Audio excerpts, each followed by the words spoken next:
All right, so the Bank of Canada met today to determine if they're going to change their overnight rate, which we've been horrified over the past little while, always expecting now rate increases. And for the second time in a row, the Bank of Canada chose to hold the rate, make no changes up or down whatsoever. So what does this mean? We know a few things here. First of all, we do know that inflation has been, although it is still higher than people wish for it to be, it is beginning lower and lower every month. So to give you an idea, we started around 7 and 8% by some calculations. Debatable what that real number is. Now some numbers coming 4 and 5%. So inflation is without question slowing down. The second thing to be aware of here is that the rate hikes from last year really have not shown up in the data yet. So we really don't know the damage or repercussions that have happened as a result of rate hikes. So that's really, really important as well. Now, the economic factors that are making a difference right now is that we do know that that job creation, job growth remains strong, inflation remains high, but many of the other things are slowing down. I think what as a big thing is happening is that supply chain issues are unwinding themselves, and so so a lot of cost of inflation is, hey, things are not moving as fast. We're not able to manufacture things as fast. I think those are starting to unwind themselves. Something that may just affect your life in general that is important is that I think what you'll see is a localized supply chain. So what you would have become accustomed to is, hey, we're getting things are being manufactured offshore in China, or it's being manufactured in another country or something like that. What you're going to see is a lot more manufacturing that happens a lot closer to where it's being done.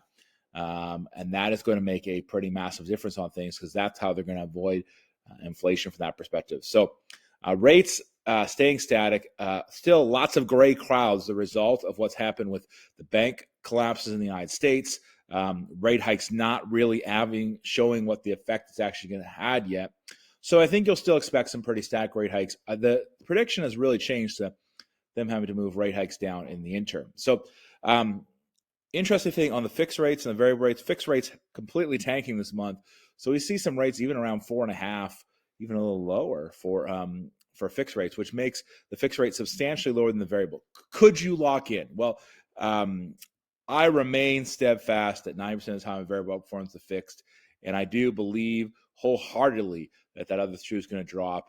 And I hate the idea that we're going to have so many people that look at FOMO from that perspective.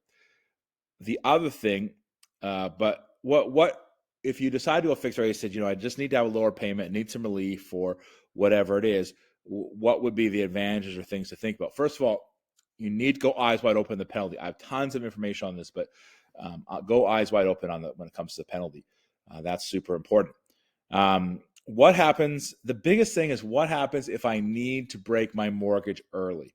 What happens if I need to break my mortgage early? So depending on which lender we arrange you with, we could add a second component to your mortgage without breaking your mortgage. That is not for sure for every lender, and it's definitely something you have to make sure we've talked about before. Hey, there could be another component that's involved with it. Second thing, you can get some penalty recapture depending on your lender.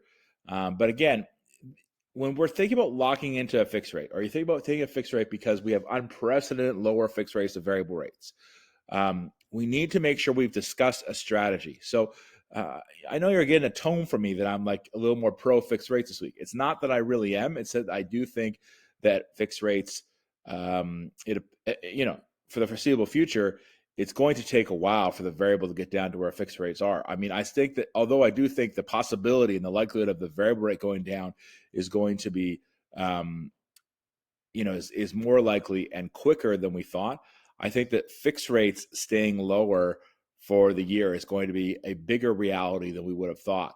And it's going to take a little while for them to catch up. So if you wanted some relief in the interim, we could definitely chat about that. But we have to make sure we're doing the right strategy. Maybe we want to switch you lender to lender. I think that, like, the last thing I'll leave you with is, if you're going to go to a fixed rate, make sure your house is in order first. And what I mean by that is, like, let's make sure that your debt's consolidated.